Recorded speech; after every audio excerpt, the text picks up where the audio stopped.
Recording. We are live in episode 430 for the OotiniCast. This is for the OotiniCast. Pause that. There we go. And it is the 4th of January 2022, episode 430. We have Marcus with us. Hey, and pizza cast. He's eating some pizza. Yeah, he's rushed home, no doubt, and we will get going the actual podcast here in a minute. Right now, this is the raw version of the show, which we do, and then this goes out on Twitch. We also put it out on YouTube later on, but we do clean up the audio and put it out as a podcast on the next day. And let me go ahead and tweet out that we are live, and then we'll get going with the actual podcast. There we go. And what kind of pizza? What kind of pizza, Marcus? Cheese. My kids.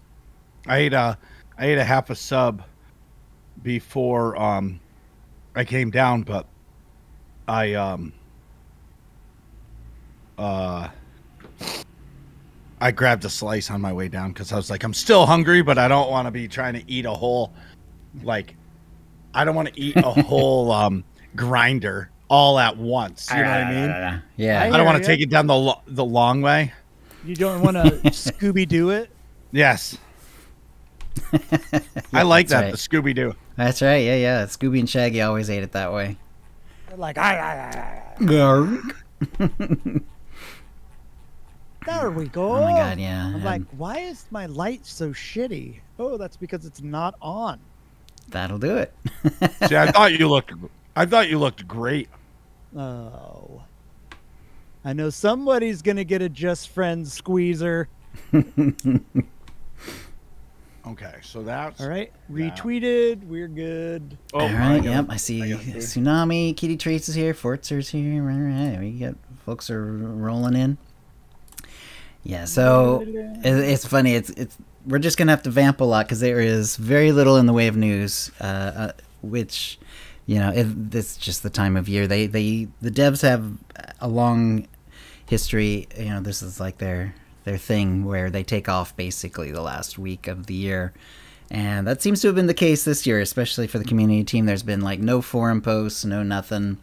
Very little in the way of actual news, but that's all right. We can talk. We've got Marcus with us, and I think that's more than we need to make a show.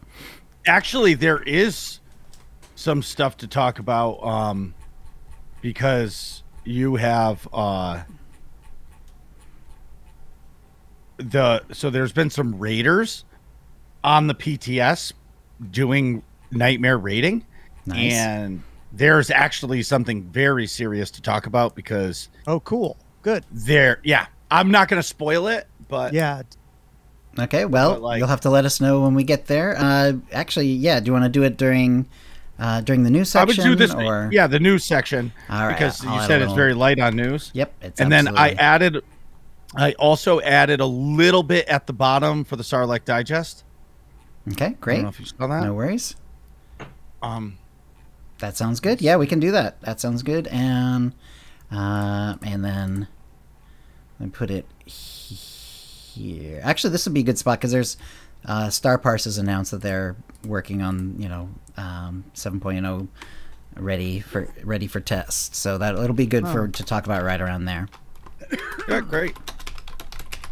All right, let me just let me sure. go grab a water. I'll be right Audacity back. is rolling. Sure is.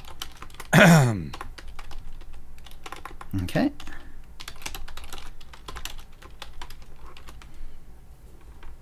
Yeah, he's got the Utini Rage shirt. Dex saw it. Utini Rage. +1 FPR. Oh, I'll show it to you. Yep. It's still a slick. It's very slick. Very slick design. Adam did that for us years ago. It was awesome. Yep. It was perfect. All right. So once Kitty's back, we'll get going on the real show. And the real. Yeah. And hopefully your holiday time was good, Marcus. So I'll talk about it more, but it was exactly what I needed. Nice. And I'm saying that as selfishly as possible because I absolutely needed that. You know what I mean? Yeah. And chat, do I have something in my teeth? Just kidding. I'll figure it out. Nah, you look fine. So on the brim, there's little baby Yodas, little Grogus. Oh yeah, so my daughter bought it for me. I'll show you once the cute. podcast gets going. Excellent. Ootini Rage. All right, Kitty's getting back.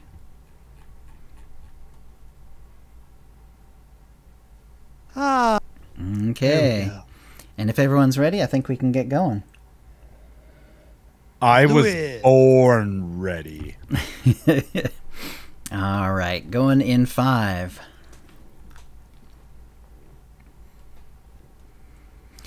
Hi, and welcome to the OotiniCast, the podcast that isn't being carried along the streets like a useless noble. This is episode 430, being recorded on Tuesday, January 4th, 2022. I'm your host, Chill. With me is my co-host, KittyKissz. Hey, Kitty. Hello, Chill. And we got a guest this week. It is Marcus, returning in triumph. How you doing, Marcus? And how are things going? How's Working Class Nerds? Everything is going fantastic. Thank you. My life, Kitty actually uses it perfectly. He calls me an alien. Like, my out of gaming life is absolutely mayhem every day. I feel like I don't get time to breathe. I come home from work, I give my kids a kiss, and I start streaming. But this past week has been really special because my company shuts down between Christmas and New Year's. Ah, nice. Just So like the devs. Yes. But I don't have an expansion that's coming out. Right. We finished the kitchen that needed to be done for Christmas. Nice. We didn't delay the kitchen 9 weeks. But anyway, my point is, so getting to hang out with the kids, I think I played more Barbies and superhero action figures in a week than I did when I was a kid. Nice. It was fantastic. Being able, like, as you guys know, time off is wonderful. Mm-hmm. And when you don't get a lot of it, you cherish it. You know what I mean? Oh, yeah. Yeah. And I'll tell you what, being able to, like, enjoy, streamers, enjoy the kids, enjoy my wife, enjoy all the finer things in life that I don't get to enjoy Monday through Sunday, 8 a.m. or 7:30 a.m. till 5 p.m. You know what I mean? It's nice. So, yeah. Gaming, I've been actually... So... I got really burnt out with raiding. Okay. Really burnt out. I was raiding 2 to 3 nights a week, every week for years. Mm-hmm. And I finally beat Nightmare Kefis. That was my first full Nightmare raid clear. Nice. And I'll tell you, after I did it, I was just like, I'm done. I need a break. Go out on top. Well, it's not go out because I'm going to raid again. You ever do something for so long and then you finally accomplish it and you say to yourself, was it worth it? You know what I mean? Mm-hmm. And right. What I feel is it was worth it for the accomplishment, but I don't know if it's worth it to do Nightmare. Like, it's 1 or 2 extra mechanics, right? So it's the same fight we've been doing for 10 years, but then they throw in 2 extra mechanics that if you do it wrong, you die. And yeah, I said to myself, I need a break because I love it and I don't want to hate it. You know what I mean? Yeah, absolutely. So I pulled a Kitty and Chill out of the hat, and I'm doing my own cosplay character. Nice. I created a bounty hunter, and his name is Kogus. And so anytime there's a light side or dark side decision, let me say that again, decision, the question in the chat is always, what would Kogus do? And if Kogus is in the chat, he'll say kill him or let him live or flirt or kiss or whatever. And it's actually, that's funny. And it's actually like built onto this like persona. The other thing of that is the awesome part is I've never done the expansion stories as a non-force user. Oh, okay. So I've only done the base class stories. Never did McKeb. Never did Shadow of Revan. Never did any of those expansions or even the Knights of series as a non-force user. Oh, wow. So for me, it's completely new to me. Yeah. And honestly, like, I loved McKeb. Loved McKeb. I love McKeb too. Yeah.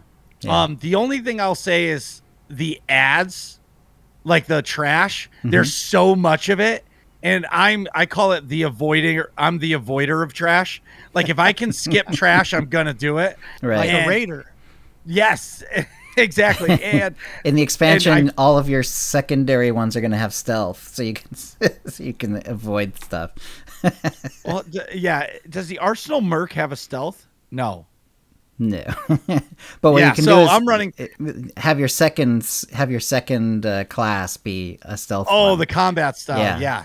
The second sure. combat style will be right. I think everybody's operative. Gonna do that. Yes. So anyway, so the funny part is, so everybody's always talked about, the Knights of the Fallen Empire story is terrible as a non-force user, but I've actually liked it because now I say, what would Kogus do? And Kogus would be a complete and total jerk all the time to the Emperor. He's like, will you use my powers? Definitely not, bro. I'm a bounty hunter. I answer to me. You know what I mean? And right. It's actually really fun. So I think I'm on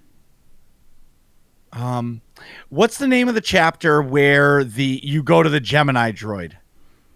Like you try to take over the Gemini, like you try to kill the Gemini droid. Is that the one? And Scorpio shows back up. Okay. Are you talking about the one where you get Torian back as a companion? Yes. It's called the Gemini Deception, right? Oh, that one. Is, yeah. Oh, okay. Yeah, that's a little. Or maybe further it's the one after it. Yes. Okay. So I think it's like 13. Or no, it might be 15 or 16. Where you get sucked over to the planet. I forget the planet's name. Like the gravestone's like, all right, boop, we're going. It's right before that. Yeah. It's right before that one. So it's really good. And something else I noticed, and now I haven't done the expansions in a long time. They're really beautiful. You know, the base class stories are still pretty. They've cleaned them up. But really, when you get into the Knights of, it looks like it's a 2015 or 16 game rather than a 2011 game. Like Zakul is gorgeous. And for the record, why haven't we gotten a Zakul stronghold yet? Because that would be sweet. I've always wanted to get a Zakul stronghold, but have it as my brain is just right now. What's her name? The Ratataki. You mean Kaleo? Kaleo. I want the Kaleo. No. Is it Kaleo? Kaleo. Right. I want to get her apartment from Coffee. That real small, has like a hot tub in it. It looks like there's a couple rooms. Yeah, it does. I've always wanted a super small, compact apartment, and it kind of has that weird effect on the windows where you can see what's going on outside. I would love to have that as a stronghold, just super small, not a lot of maintenance. Get a Zumba running around. You're going to keep it nice and clean. That would be nice. Instead of this giant, stronghold, which is great. And because there was 2 expansions set, heavily on Zakul, there's a lot of Zakul decorations already in the game. So yeah. Oh, it's so I'm absolutely loving it. I'm eager to get it done. So tonight after the show, I'll be streaming and I'll continue the Kogus story. And what would Kogus do? That's pretty much that's fantastic. Oh, it's completely awesome. So podcast stuff.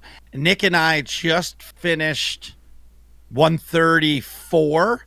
So for about almost 2 years now. We just hit 4 years of doing the podcast. we were doing it bi-weekly for a long time. And then I think when COVID hit, Nick and I were like, well, we're not doing anything. We might as well do the show every week. Right.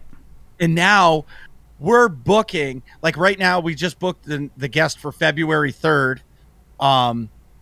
And one big one, the date is yet to be set, but Lydia Leonard, the voice of Lana Benico, is coming on Working Class Nerds. That is amazing.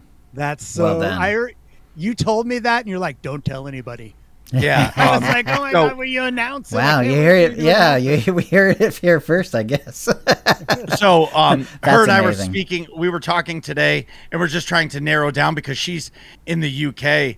So usually we record at 8:30 at night, but for that show, we're gonna have to do like a 2:30, like a 2:30 stream. So it's 8:30 her time. Yep. But you know, she's such a busy voice actor. I'm like, I don't care if it's in freaking September.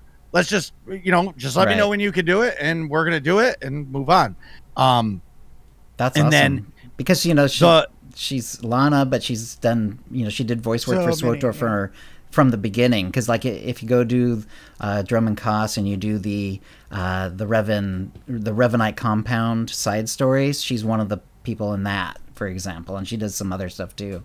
So I didn't know that. Yeah, so you can talk to her about like how she first got on SWTOR as well as the Lana stuff later on. So that's gonna be so fun. I think I've counted Lana at least almost 20 characters that Lana has played in the story that I've identified her as the actor. Yeah. So wow, she does a lot. Know that. Yeah. But yeah, and then the other thing I've been doing a lot of is just focusing on helping people. And what I mean by that is there's a lot of streamers out there who are either just getting started or who are active streamers or podcasters, and just, I don't want to say being a consultant, but like being a voice in their corner, because there's not a lot of people you can talk to about that stuff. Like the trials and tribulations of streaming or podcasting, Chill. You doing this for 10 years, when somebody loses their Audacity file, or they or you lose the Audacity file, or their sound is really low and you have to jack it up. There's a lot that goes into it.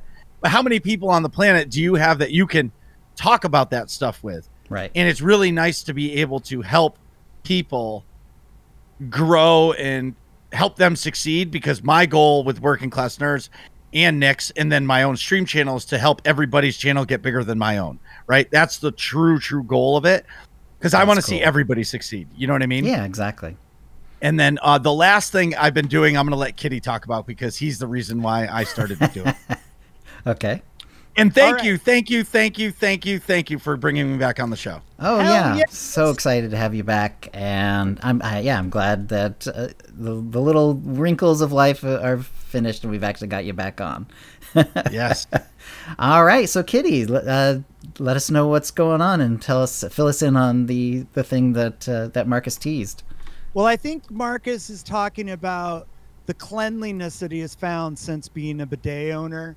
And I can't agree with him more. It is a glorious, glorious thing.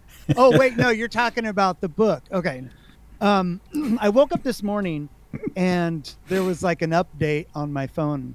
And it ended up that the new High Republic book, The Fallen Star, had dropped, and popped it in, started listening.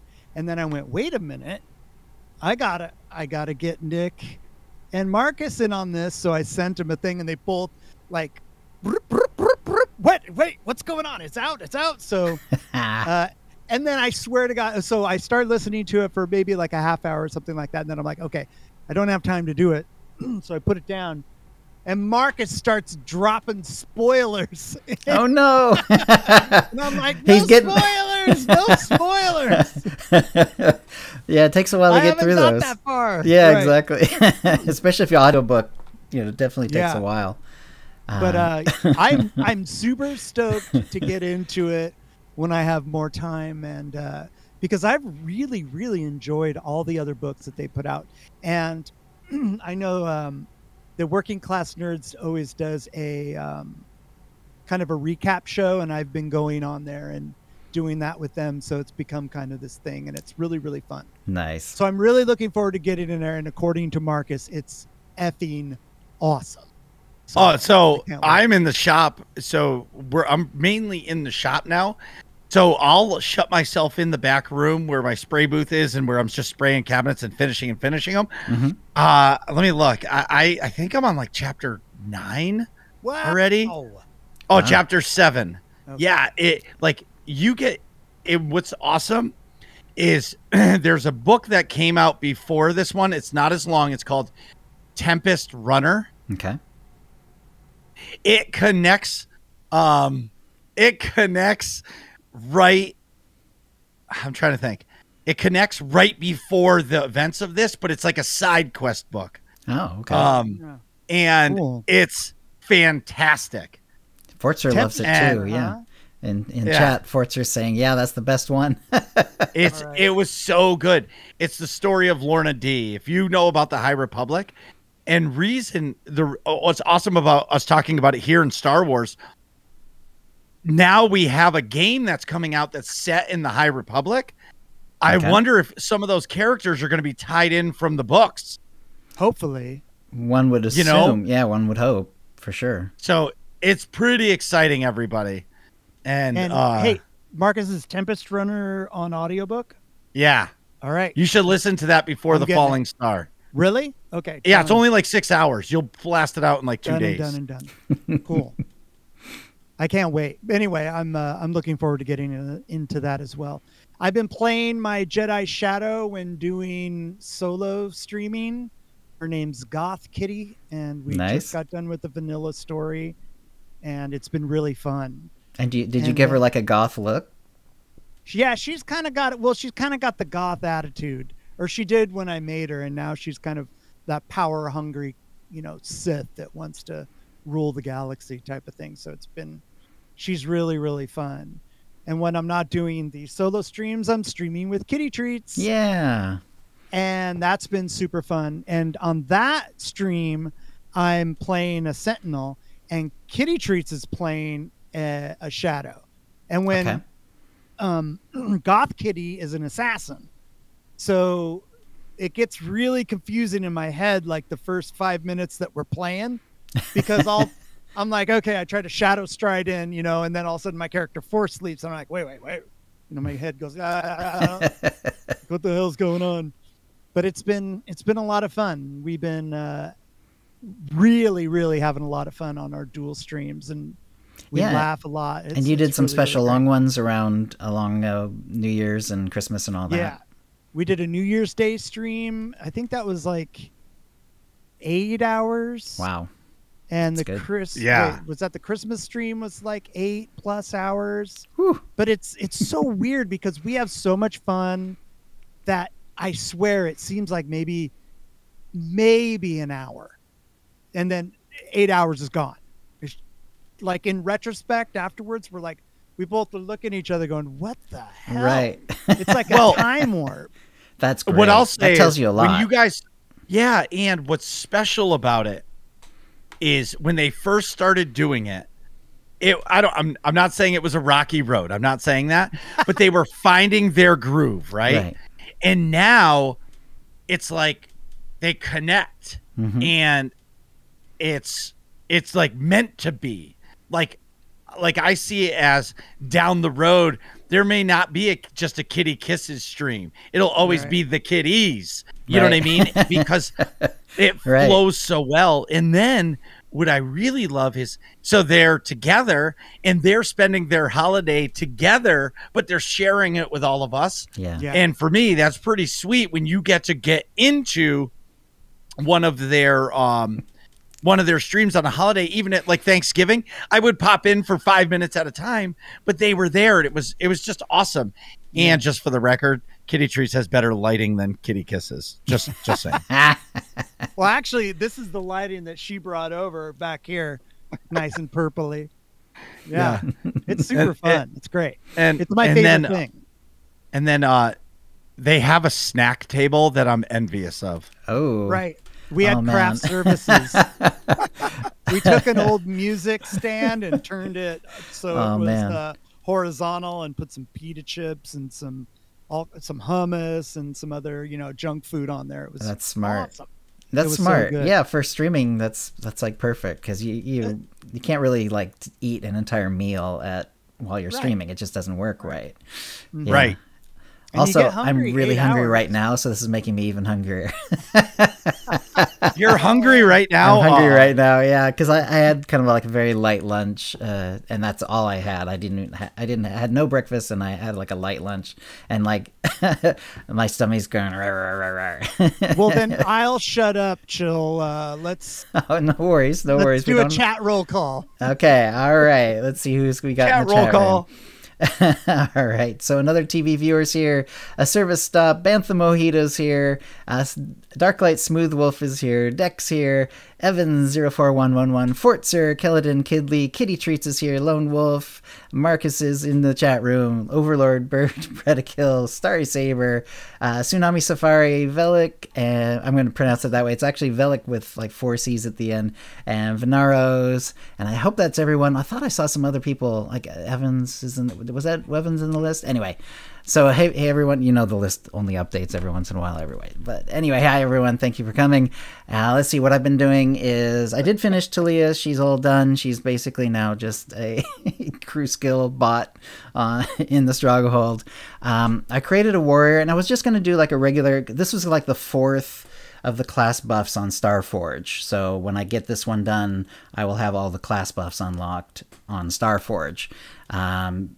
You know, this is sort of like running up to you know, the expansion, and then of course I'll be back on Satil Shan pretty much full time.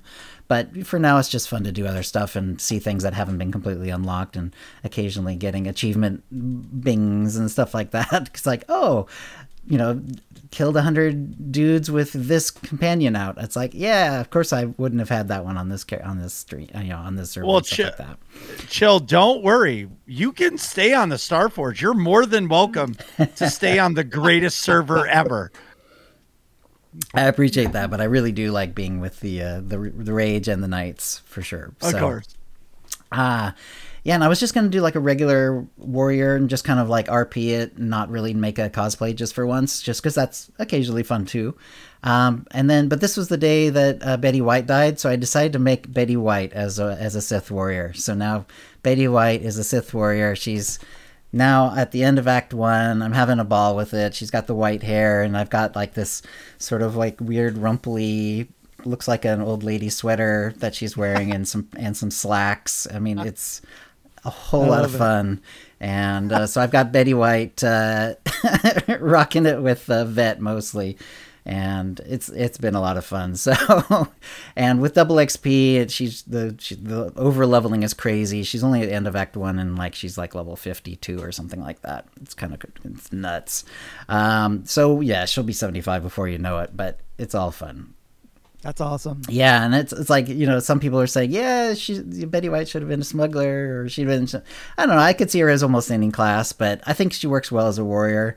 It's actually, Betty White always has like this little, you know, at least when I think she's at her best, she was always having that little underline of snark sort of, and like a little danger to her, you know what I mean? Not just snark like the smuggler, but actual like really barbed. Like she can be really barbed, like when she did like roast stuff and stuff like that. Mm-hmm. She could be really really nasty, which I loved. And however, since the last show, I did spend a lot of time AFK. I was visiting with my wife up in Canada, visiting her family. I've never met some of them. Cool. I'd met her mom, so I saw her mom again, and one of her sisters that I had met before, but I hadn't met one of her other sisters, and also most of the rest of their family. So yeah, it was really nice. Cool. It was really cold. We had a cold snap here in near where Kitty and I live. We're in the Portland area, and it got cold down here too, but it was deep in the Arctic blast up there. It never got above freezing the whole time we were up there. Fortunately I had studded tires put on like a few days before we headed up. It really helped because I wasn't sliding at all.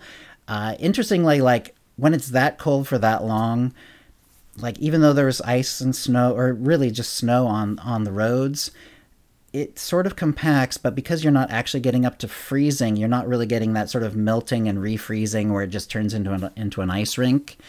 And Interesting. It just wasn't that, especially with the studded tires, it just wasn't hard to drive on at all.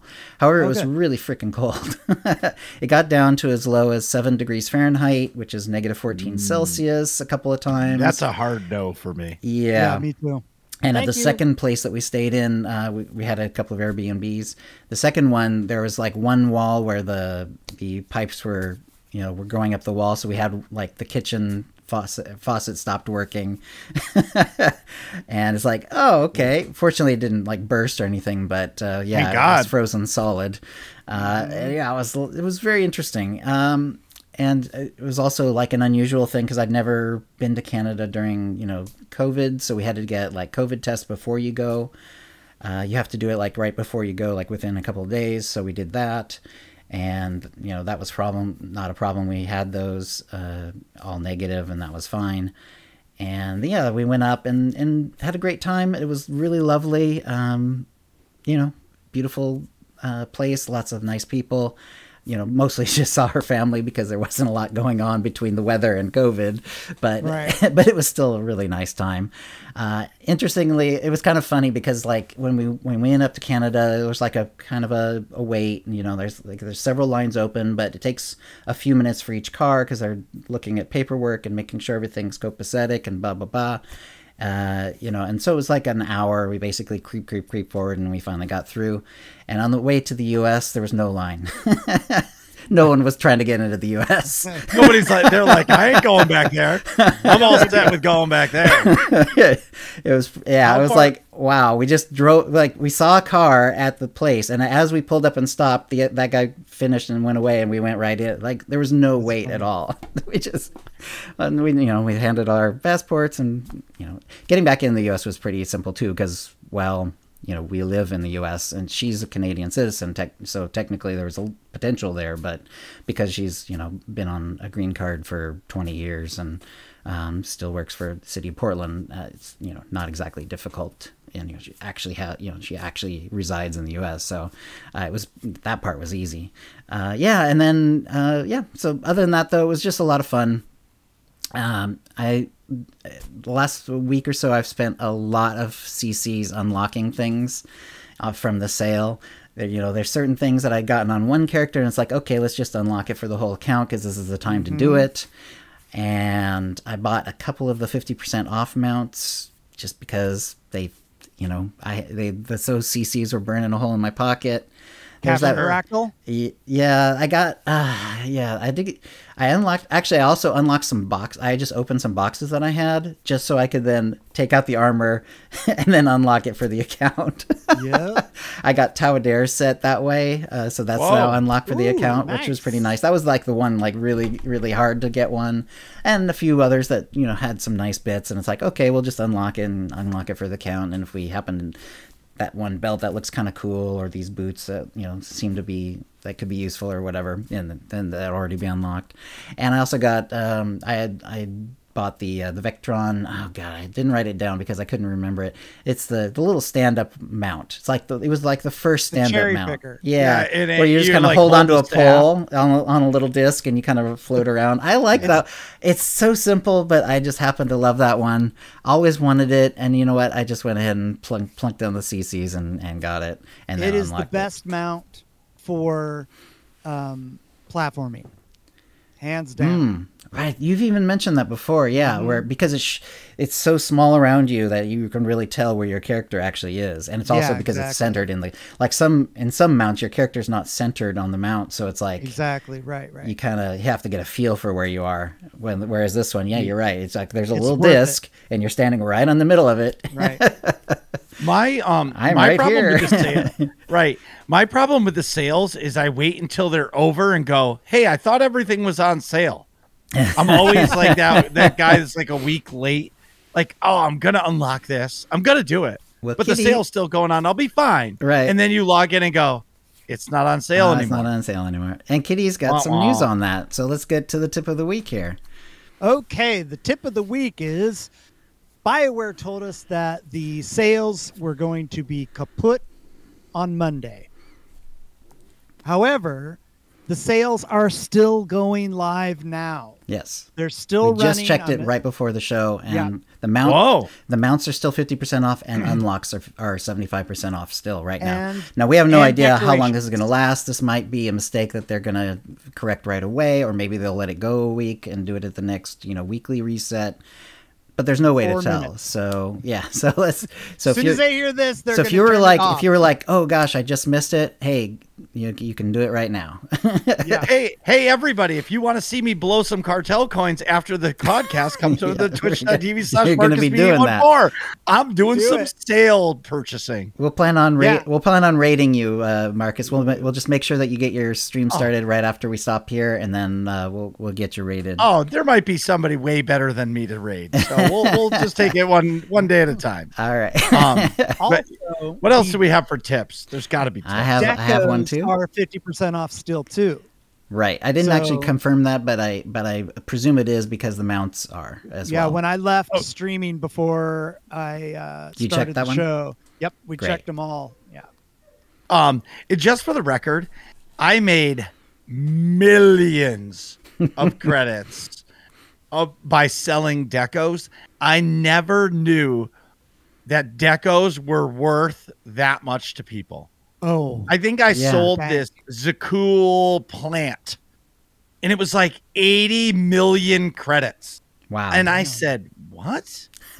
So I'm I'm going back to the helping people. So if they're selling for 80 million credits, I'm the guy that puts it up there for like 65 million. Right. Yeah, I ensure the sale, but I want somebody to be like, what if they only have 65 million? You know what I mean? Right. So I always want to be the low guy. I do have to, although sell faster too. Depending on how, I might not be 15 million below, but I do tend to undercut just a little bit just to see if I can get that thing sold for sure. It's crazy. Like I did finally hit the billion credit mark on my banking alt. As Max and Seema call it, the Trace Comas Club. It's crazy, and. But you have to be very careful with it because like everything's so expensive that you can just burn that in like no time at all if you really wanted to. So it's a little nutty. Another little tip. This one's a little silly. I just thought it was amusing. This is more like something I noticed in the game and I sort of like worked it into a tip, but we're going to talk about it anyway. So Theron Cedrax, who is the one who has Holiday, the Holiday guy. He's the healer guy who has the Holiday. Love them both. And famously, if you have him out as a companion, he uses Holiday as a distraction, and that's the stun ability that he has. Where like usually it's just some sort of like blast that sort of stuns the guy, but no, in this case, Holiday comes out, she does a little wiggle dance, and like it stuns them. And I love that ability. Right. Yeah. And this ability actually, shows up on his bar, his little companion bar, in both the healing and the damage stances, and it's the one on the far right because that's where the stun is. And in tank mode, this ability then gets replaced with the usual multi-grapple ability that companion tanks have. Despite this, Theron still uses the Holiday stun ability, even you're in tank mode. So it's not on the bar, and you can't control it because of that. You can't force him to use it, but he still uses it. That's interesting. So it's like a little free ability if you want to have if you want to know about a companion who makes maybe a slightly better tank because he's got an extra stun. You won't have a lot of control over it. You won't be able to turn it off. You won't be able to tell him when to use it, but it's there, and of course it's hilarious too. It's practically my favorite companion ability in the whole game. Some of the Treek ones are kind of fun too, where she does a little wing jump and stuff like that. Those are good Treek's too, great. But come on, Holiday coming out and doing a little wiggle dance and stunning people with it is hilarious. So you can't control the ability. He's just going to use it, but there you go, a little bonus ability on Theron Cedrax as a tank. And that's pretty cool. My camera, I'll be right back. Yep. All right. So he's resetting. If you have a tip of the week, send it to OotiniCast@gmail.com before the next show for a chance to win a Tonfon M83R droid pet code or the M2B9 droid code courtesy Bioware and an OotiniCast provided ultimate pack. And we'll be getting on to the Mind Trap. I think we'll give Kitty just a second here so that he can be in on this. Sure. Yeah, we can talk about I actually chose this one this week. We do a pretty good job. I actually liked this question a lot. Oh, good. Because it's, I feel like it touches all of us. Mm-hmm. What was that noise? Or what? Oh, I see.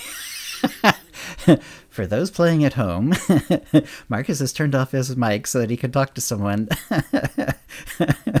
And then he took off the headphones because I was distracting him.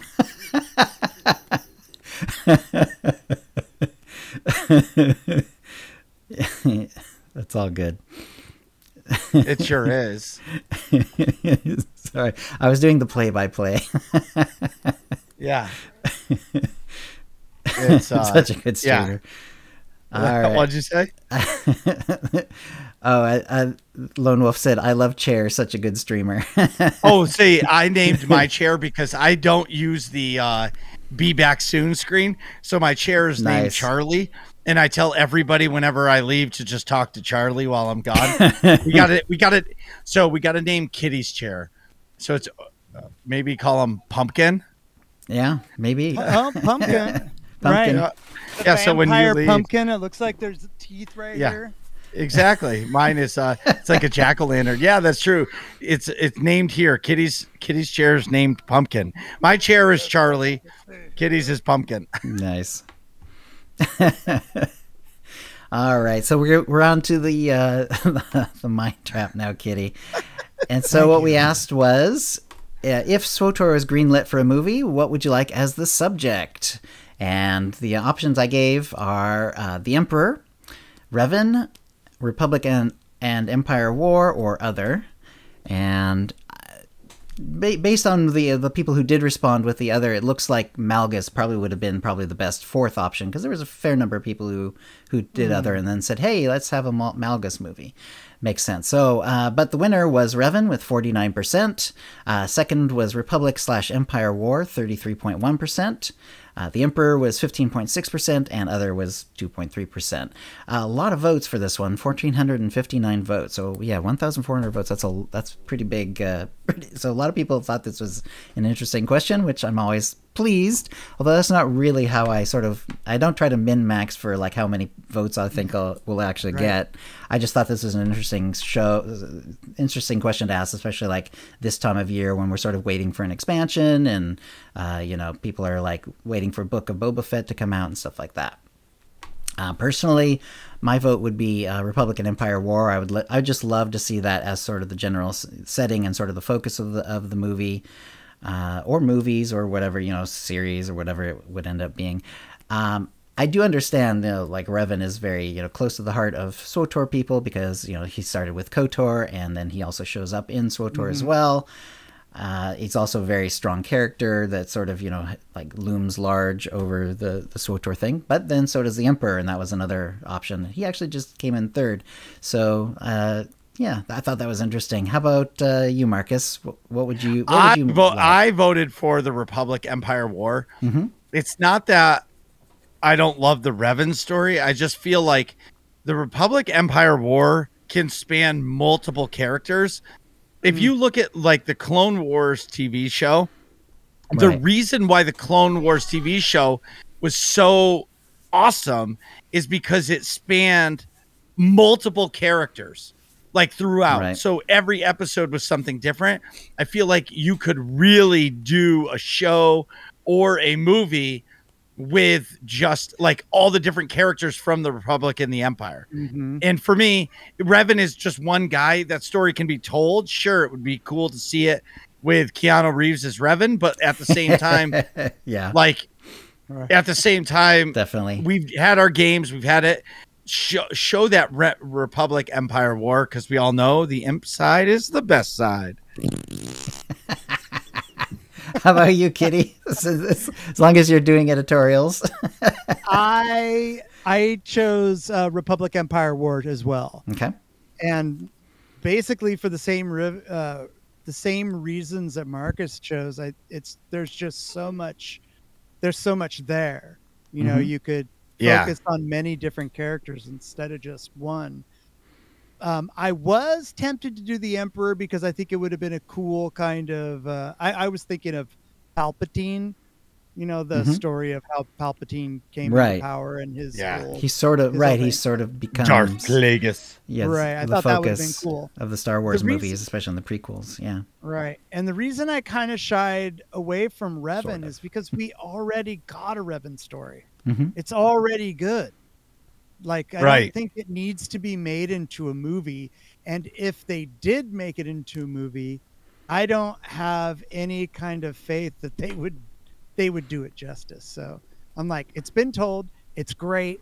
Let's leave it alone and make some new stuff. What about you, Chill?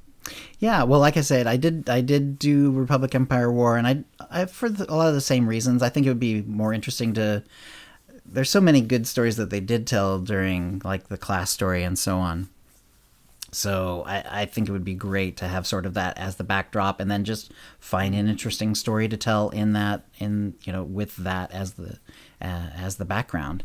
And I understand though that like Revan is probably like, if anything is going to get greenlit by Disney to make a SWTOR movie, it probably would be Revan, because he is sort of a known figure. He's been around for a long time, and a lot of people do like him. And I actually still think he's an interesting character as well. Wouldn't mind seeing a Revan movie, but I think it would be more interesting to see someone else, basically, just sort of like get us going in this whole new area of the Star Wars, galaxy timeline. Just that we've seen in the game, the people who play SWTOR, but people who haven't played SWTOR really haven't had a chance to see anything like this, because they, the regular Star Wars stories, they tend to avoid the deep past. So, there's some interesting answers. One, let's see, Flopblag said, I think the obvious answer is Revan, but as for one more interested in the Mandalorian lore, I'd love to see more about that, which is cool. That would actually be a really good something set in like early Mandalorian lore, to sort of see how maybe how the Mandalorians came about, or like how their culture developed, or why did they become the way that they are, basically. Let's see. I personally like to see a lower stakes movie that isn't Fate of the Galaxy, like the rebuilding of Tython or something in Nar Shaddaa or something like that. I would love that too. I do feel like, especially like the when the movies have like the numbers on them, they're like, they feel like they have to be big, whereas it would be nice to sort of see something that was just like a Star Wars story, like they kind of like how they did with Rogue One and Solo, although those sort of loom large in their own ways. But it would be great to just sort of see like something even like in a slightly different genre, like maybe like a film noir or a horror movie, or something that's a little take something that's like what you wouldn't think of as sort of an action sort of science fiction fantasy genre, but instead bringing into that. Some of my favorite pre-Disney, old non-canon now, but EU, I guess they're still calling it, books and so on, were some of like the horror ones, where like like the Sith create like the either accidentally or on purpose create like these viruses or these other things that sort of create zombies or monsters or whatever.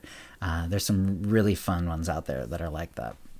Yeah, they could do a Golden Girls remake, but with Star Wars in the Star Wars universe. Maybe all Betty White clones. That would be pretty cool.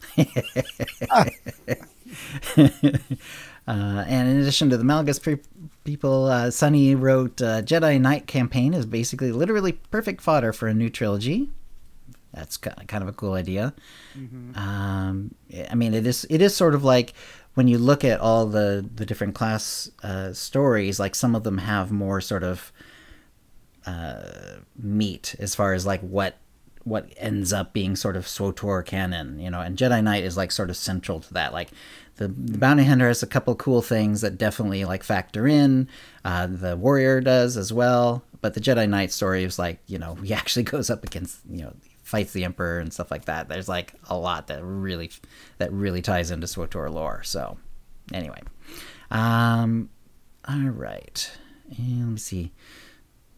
The Malgus story with his childhood and first love, and besides the Satil Shan story, Padawan to Master would be good too. And it would be a trilogy ending in the Deceived book plot, which is cool because I really the Deceived is my favorite of the 4 SWTOR novels. It was really good, and Erin Lanier is one of the main characters in that. Yes, book. And now she's coming back to SWTOR, of course. Right. Interesting. And of course, Malgus was all along, sort of. He disappeared for a while. Now he's back. But yeah, that would be a lot. Yeah, that would be a lot of fun. Would be pretty cool. It's got a lot of meat to it. Mm-hmm. And of course, really cool. that also, once you get that, then you get Malgus, you get, you get possibly the burning of Coruscant and stuff like that. That would be really cool. All right. I think we'll get on to the holo feed. Not a ton of news right now. The devs do sort of take a break basically for the last week of the year, and they haven't really cranked it up yet. So there's really nothing on the forums, not a lot of, news articles being put out or anything like that. We do know that Double XP just finished, and the unlock sale, as we learned, is actually still going. It was kind of supposed to be done, but is actually still there. However, we've also confirmed that Double XP has in fact finished. I did notice yesterday it has that when you hover over it in Double XP. If you hover over your little XP thing next to the XP bar, it actually tells you whether it's Double XP or not. And if it is Double XP, there's like a little countdown timer, which is kind of cool. And yeah, when I did it yesterday, it showed like 10 hours left or something like that. And then you get on today, and it's just not there. So it is right. Double XP is gone, but the unlock sale is still going. So yeah, there we go. The Star Parse folks are doing 7.0 ready testing, so that's pretty cool. If you don't know what Star Parse is, it basically you can hook it into your SWTOR game, and it'll basically will tell you whenever you get into combat, like what's your damage per second and a bunch of other stuff as well. It's sort of geared towards operations, but you can use it like if you're trying to if you're like a hardcore PvPer and you want to sort of min-max your damage in PvP. Yeah, you can use it to do that as well. You go to the the Warzone dummy on your ship or on the fleet, and beat up the dummy for a while and parse it out like that. And it's been around for a good long time. There's been a few other ones along the way as well, but Star Parse is the big survivor. And yeah, they're still going. They let us, they tweeted out that it's very much a work in progress. It's very much a test server sort of thing, but they're working on it, and it's really cool.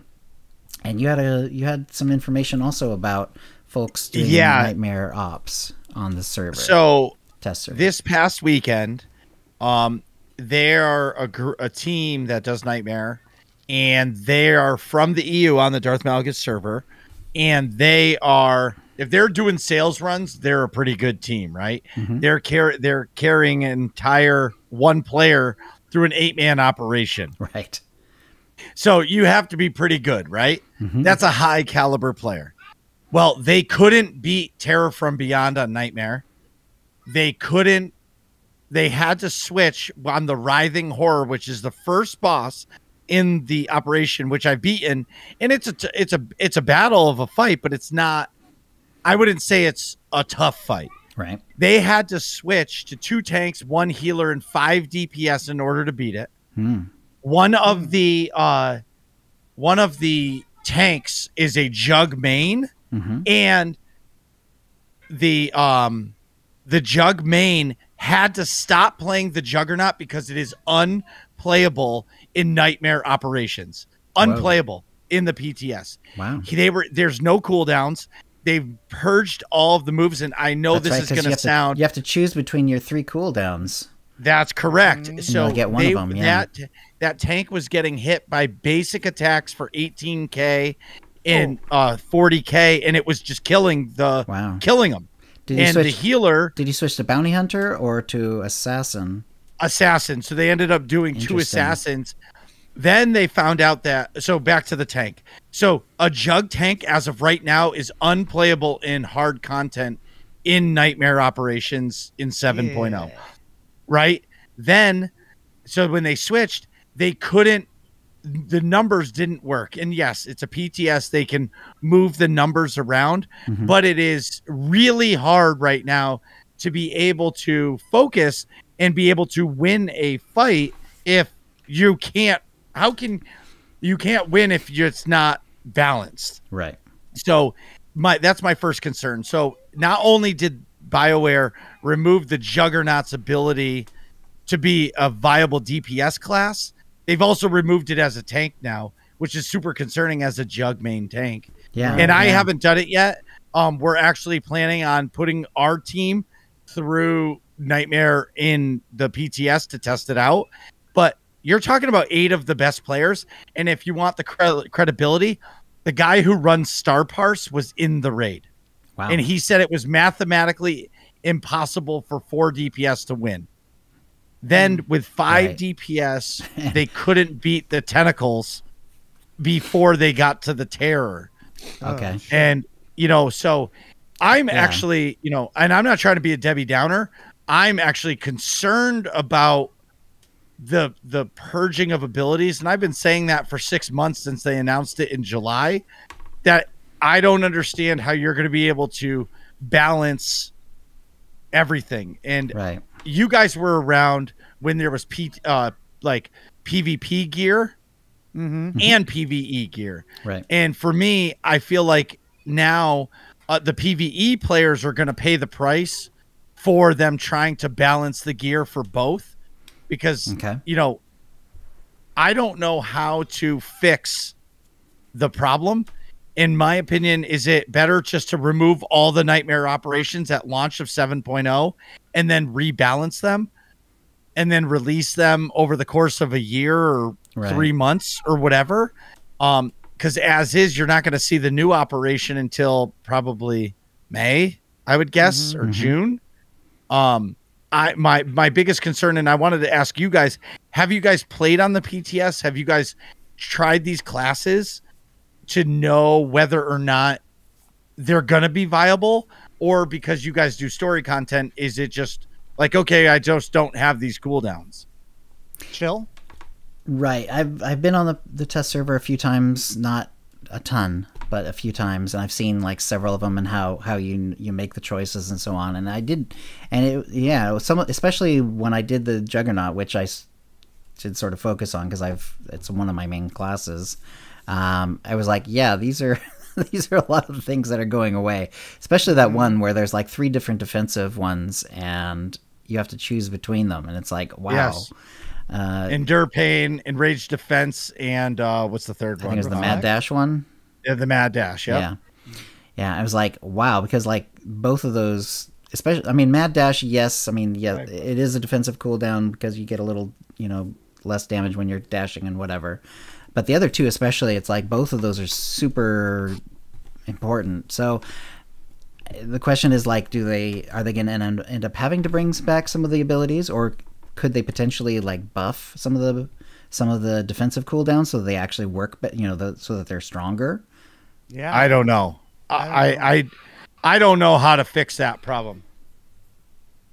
Good night, buddy. I love you. Sorry, my son's going to bed. Good night. So the my whole point is that and I'm concerned for the further down the road, and like, how are they going to balance this? Hugsies. Hugs.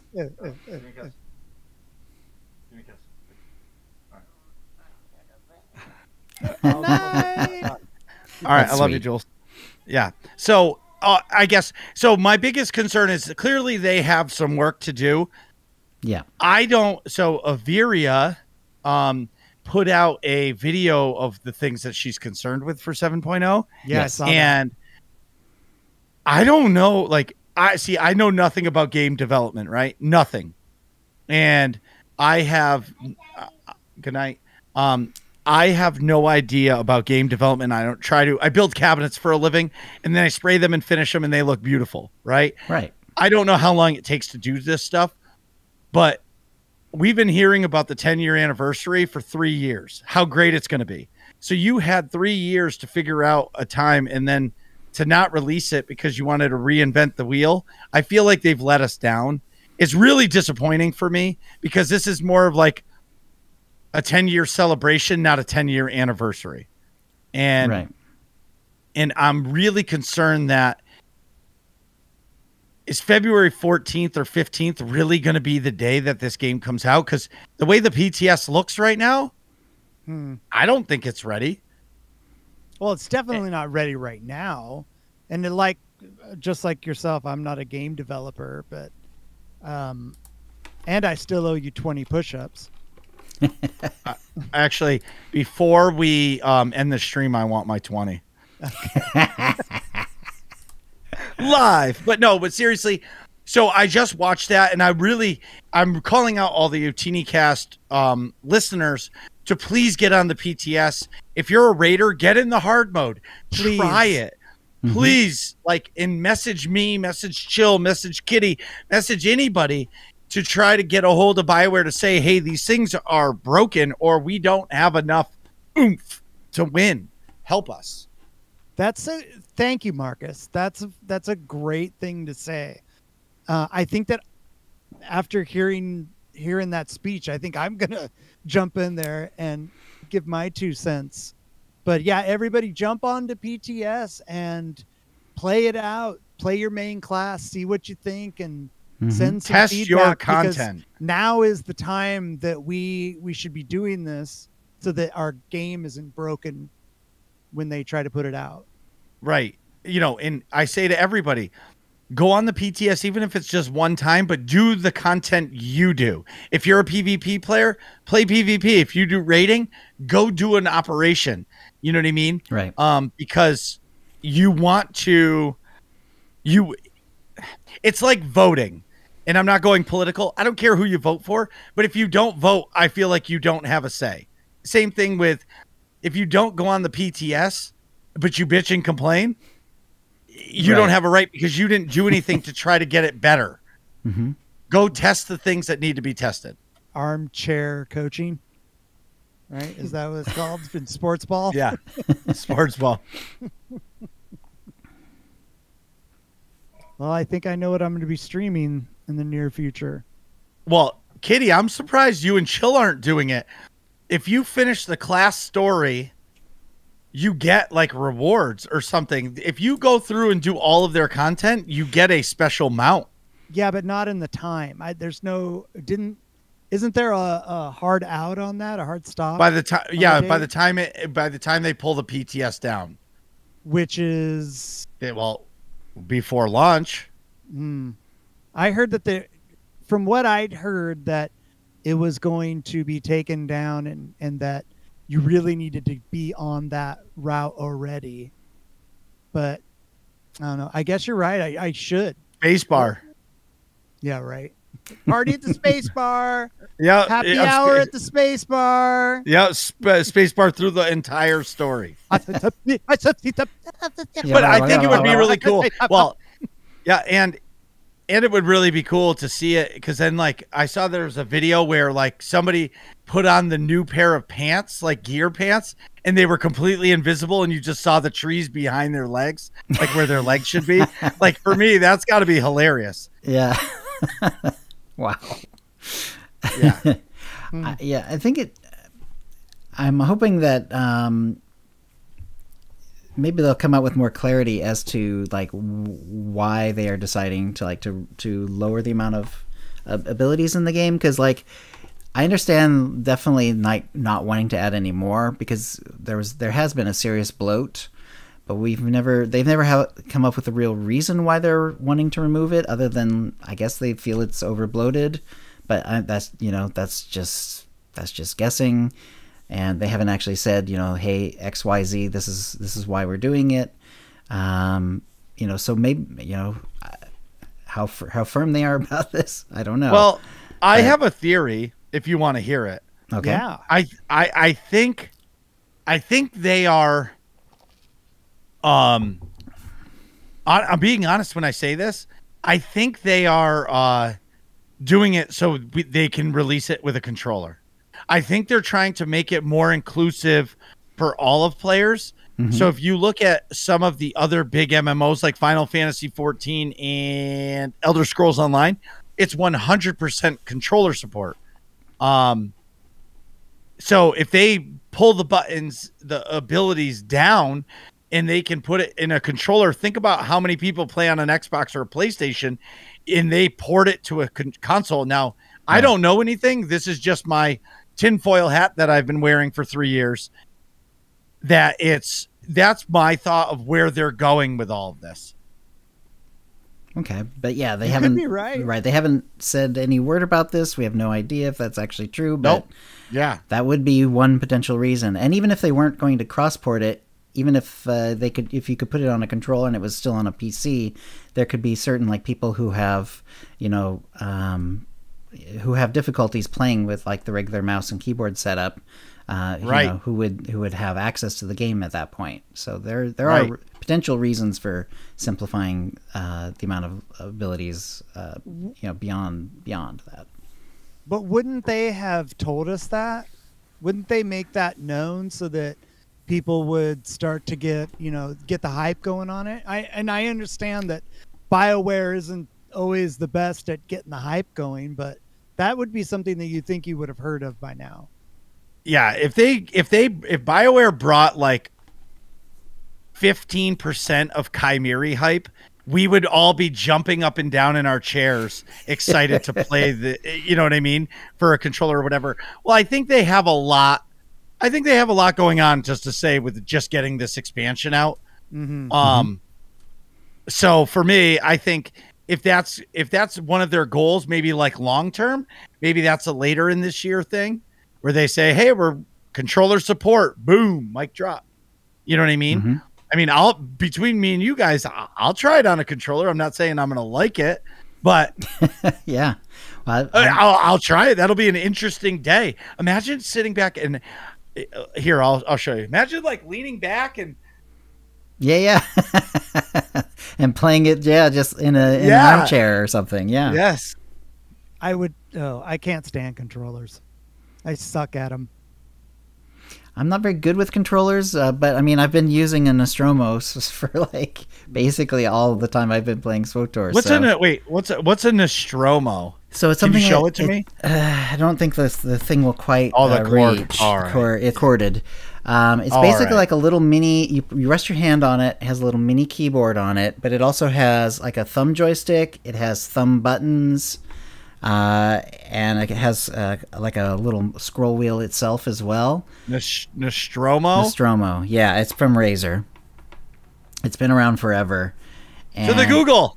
Yeah, and once you get it set up, once you get it set up, you can change the colors of the little buttons and of the little diodes and stuff. So what's crazy looking, right? It's fun. Yeah, I actually really like it. It's also ergonomic. It's like a joystick. So yeah, with your thumb, there's like a little thumb pad, basically a little thumb joystick, and there's also a button there. There's actually 2 different buttons on your thumb, so you can actually use it for several things.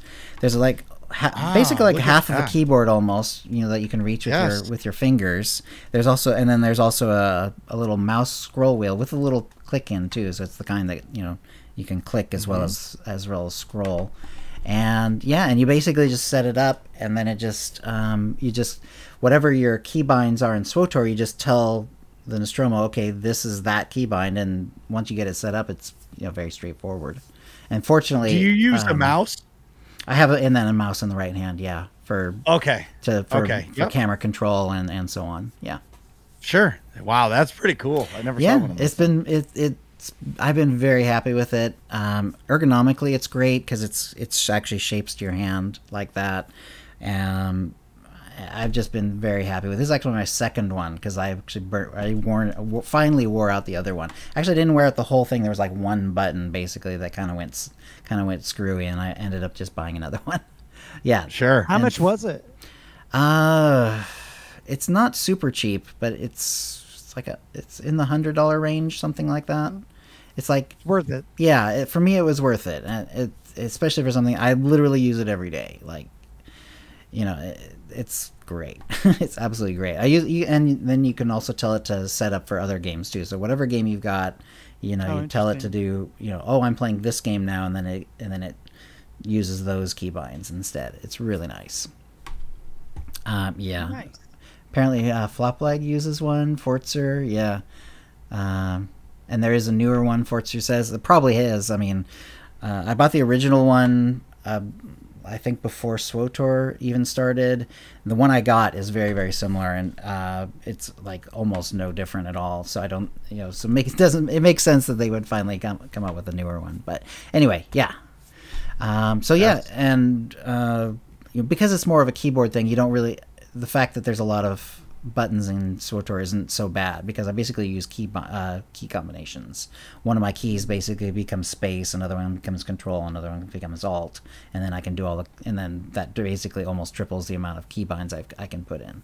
So it's pretty straight. It's pretty straightforward, even with a lot of buttons to push. Yeah, it's a lot of it. For me, it's like perfect. Yeah, that thing's cool. Thanks. Yeah. Yeah, it's cool that some people in the stream or in the chat room have been using it too, which is nice. They're not like super duper common as I understand it, but yeah, I don't know why not, because they are great. Let's see. All right, let's go ahead and move on here. There's a couple of things. SWTORista's been doing species by species breakdowns for the playable SWTOR species, including how to unlock them, their history, their lore, characters of that species in SWTOR, and so on. She's done 2 of them so far. Seems to be coming out at about like a once a week-ish pace, or a little bit faster. Ratataki and Mary Allen are already out, and then she's already.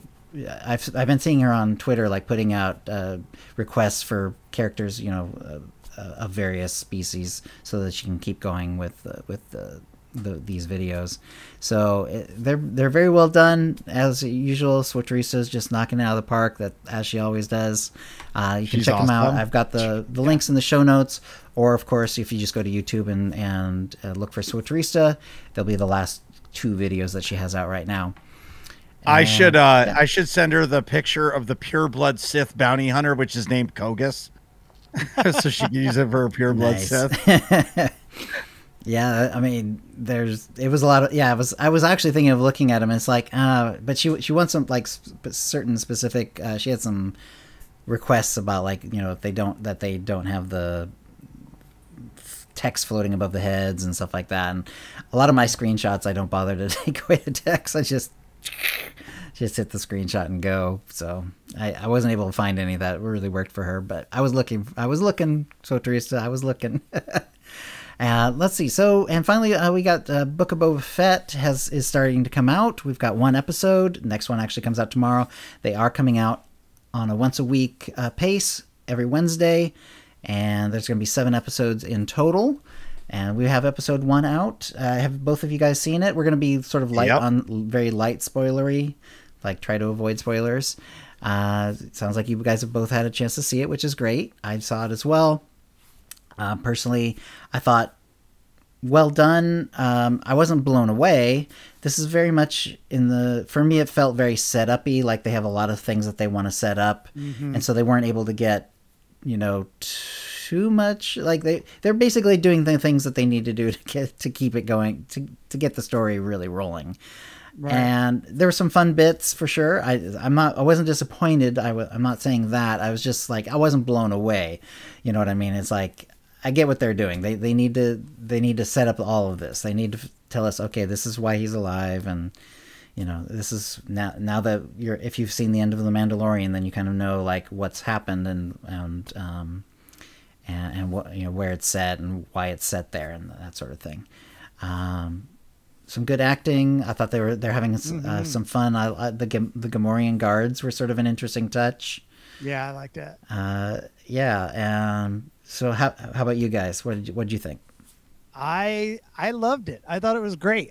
I like I'm not going to spoil anything. I like the direction they're going, because they're setting it up in a way that it's going to have a lot of payoff if they're going the direction that I think they're going to go. Okay. And I can't wait to see that happen. And the effects in this are amazing. Yeah. Especially when there's a certain character in it, a non-human quadruped that is, I can't tell if it's CGI or it's a puppet or I don't know, but just the way it moves in the sand is just so crazy.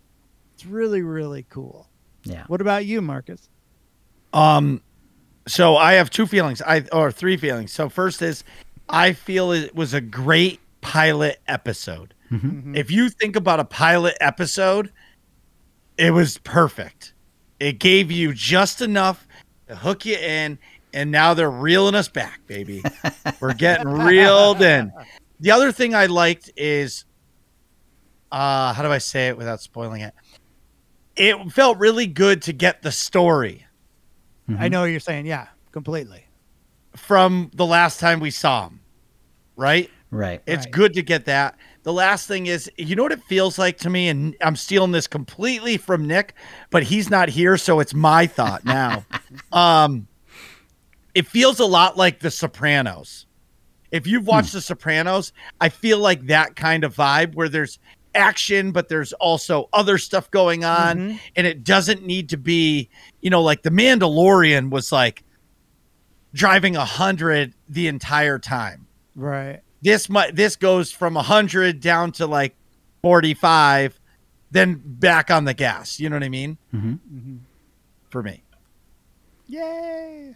I can't wait till tomorrow. Yeah, it'll be interesting. I can't wait to see where it goes either. Is this? I'm wondering if it's going to be sort of a Breaking Bad thing where they sort of like leave him like and this is not really spoilery because it's been in the trailers and stuff, but he's like, he wants to rule through, he doesn't want to rule through fear and violence. He wants to rule through respect. And I guess we're going to find out whether that's going to work or not. Yeah. How'd it work for Don Corleone, right? Yeah, exactly. He tried the same thing. Because if this is going to be sort of like an underworld or crime drama, then it's quite possible that his hand will be forced at some point, and it'll be interesting to see if and when that happens. Did you ever read The Godfather? I've read it as well as seen the movies, yeah. So, yeah, like that's what Don Corleone wanted. He wanted peace amongst the family. We can all make money, but we know how that ended. Right. And of course, well, one of the big themes in, I don't know, I guess a theme, maybe a trope almost in the Godfather movies is whenever someone shows weakness is when they get attacked. Mm-hmm. In other words, like when Sonny shows weakness at the one meeting, it lets them go after the Godfather because they figure, well, then they can make a deal with the son. And then, similarly, like, whenever someone, and then they're all like the heads of the various parts of the Corleone family are saying, we're really, you're doing this, but like we look really weak right now, and it's really dangerous for us. Like that's a very common theme for them. So so we'll see if Fennec's way ends up winning out, because she's definitely pushing for him to be a lot tougher than he has been. Mm-hmm. I'm eager to see the direction the show goes, because there's a lot of factors involved in the show that we don't know about. Mm-hmm.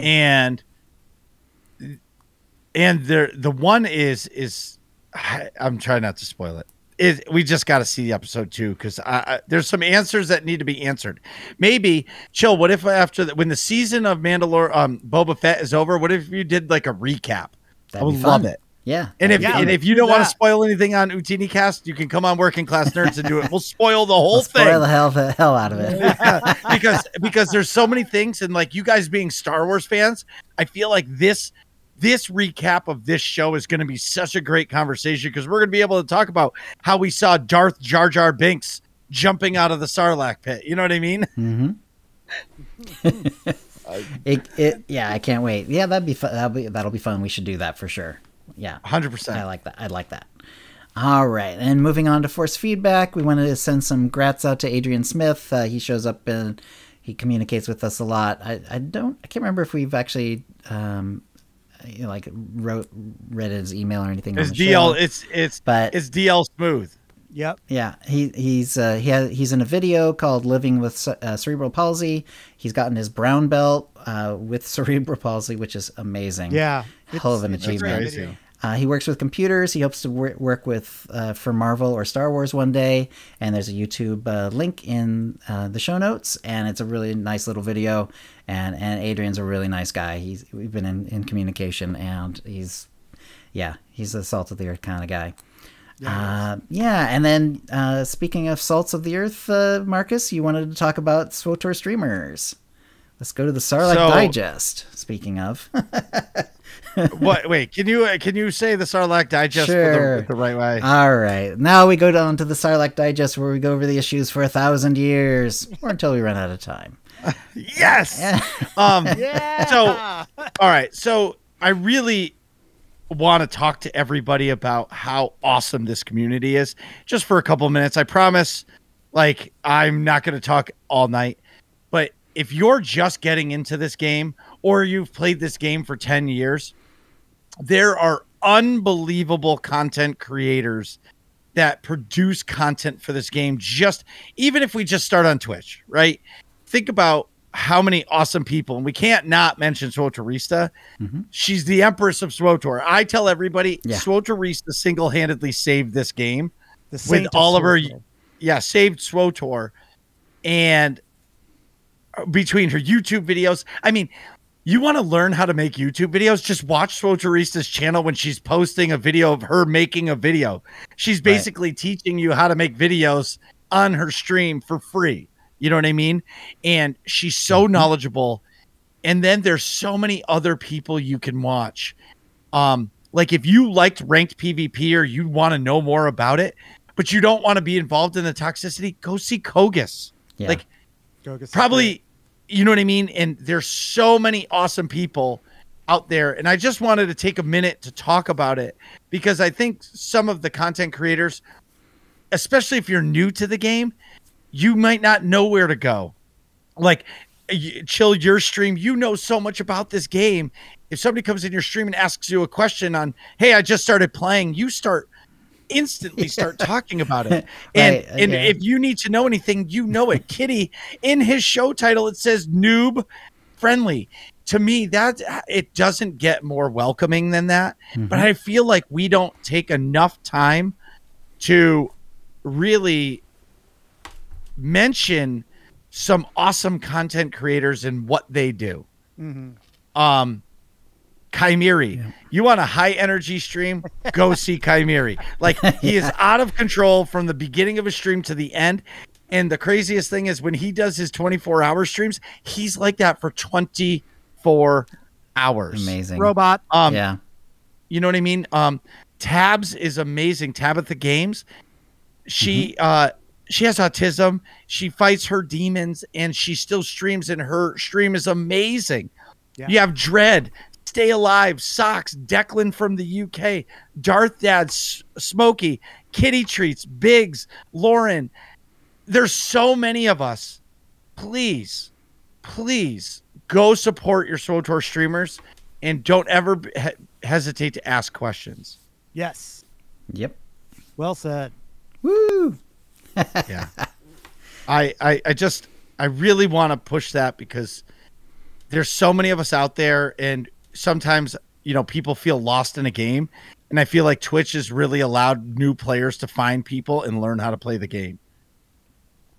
I think that's I'm the worst. Manami. Yeah. Definitely. And Marcus, how when do you stream? And also let everyone know about Working Class Nerds. So you can find Working Class Nerds every Thursday night. We record at 8:30 p.m. Eastern. We don't do a lot of live shows because I am the king of distractions, and I can't focus on the chat and focus on the podcast. I'm terrible at it. So we usually record at 8:30 p.m., but the podcast goes out that night. Nick and I do it in person most of the time. He's my cousin, my best friend, and like my brother. But you can go to workingclassnerds.com, or I've been giving everybody the Spotify link because I feel like everybody does that, or the Apple Podcasts. Mm-hmm. Well, either way, you can find it. Just Google Working Class Nerds and we pop up. Yep. You can find me streaming Tuesdays, Wednesdays, and Saturdays at twitch.tv/MarcusB814. I stream SWTOR and I stream Destiny 2. I love first-person shooters, and I haven't found a game that I love like SWTOR, like I do Destiny, because Destiny has the MMO part and the first-person shooter part, and I've actually been loving it. And during this lull of content for SWTOR, I've been playing a ton of Destiny 2. Very nice. So, but listen, don't enjoy my stream. Go enjoy all those streamers that we just named, because they're awesome and they deserve it. Excellent. Indeed. All right. Thanks, Marcus. Is there anything else? I just want to say thanks to both of you. You guys, well, Aww. Kitty is one of my favorite people on the planet. You know, Kitty and I talk. I watch. There's a joke where I watch everybody's streams in the shower, and it's true, because I might only have 10 minutes to check out your stream, but as long as you don't let if I'm in know, the shower, it's probably okay. Oh, I've sent them a picture of me washing my hair just to be That's funny. That's, yes. By the way, Marcus, that is your profile picture on my phone, is you in the shower. Yeah. So, but thank you so much. Coming on here is such an inspiration to me, because this is where the whole this show is why Working Class Nerds was created. I came on the show with you and Tio 5 years ago. Yeah. 4 years ago, and 5 years ago probably, and that kicked off Nick and I starting the podcast because of you guys. So it's cool. always like. You ever get like the butterflies guys. in your stomach? Yeah, like ever get the butterflies in your stomach about doing something? Like no matter how many times I come on the show, always before I click go live with you guys, I get the little butterflies in my big belly. Yeah. And it's good. That's excellent. Here's proof of photos. So thank you so much. All right. And Kitty, anything else for you? Nope, that's it. We're good. All right, then. I think that's a show. If you'd like to play with us in the Utini Knights Guild on the Republic side of the Satele Sean server, or in our Utini Rage Guild on the Empire side, do a /C join Utini to join the Utini channel. Then let us know you're a fan of the show. You can email questions and comments about the show to OotiniCast@gmail.com. Follow us on Twitter using @OotiniCast. You can find contact details for us on our website, OotiniCast.com, which includes how to subscribe using iTunes, Stitcher, and the rest. We record the show live bi-weekly on Tuesdays, 4 p.m. Pacific, by streaming at twitch.tv/OotiniCast. Our theme song is Doomsday by Jean-Paul Zogby. And thank you to the chat room, and thank you, Marcus. Thank you, Marcus. We love you. Yay! And we'll see you next show. Bye, chat. Alrighty. Well, Marcus, awesome. Did you want me to raid someone else, or do you want to? No. Oh yeah, let's raid somebody else. Who's on the list? Let's see who's good. Just let me know. Actually, I'll tell you what. Just you choose someone, and I'll be glad to go along with it. Let me get. Plus, I need to get. I wish Tabs was playing. We got Yoshi last time, right? Oh, you did? Okay. Yeah. Here. I'm gonna Scrubland Shad. Oh, Shad. Yeah. Okay. Yeah. I remember. Okay. Let me see if I can find him. There he is. Here, I'll type it. Yep. And I got it. We can start the raid. All right, guys. We're gonna see you next time, and thanks for coming. We're gonna start the raid as soon as we can. And you guys are so awesome. Chat room, you guys are fantastic. High fives. High fives, everybody. Bam. All righty. Bye-bye. All right. Stopping the stream. Stopping the recording.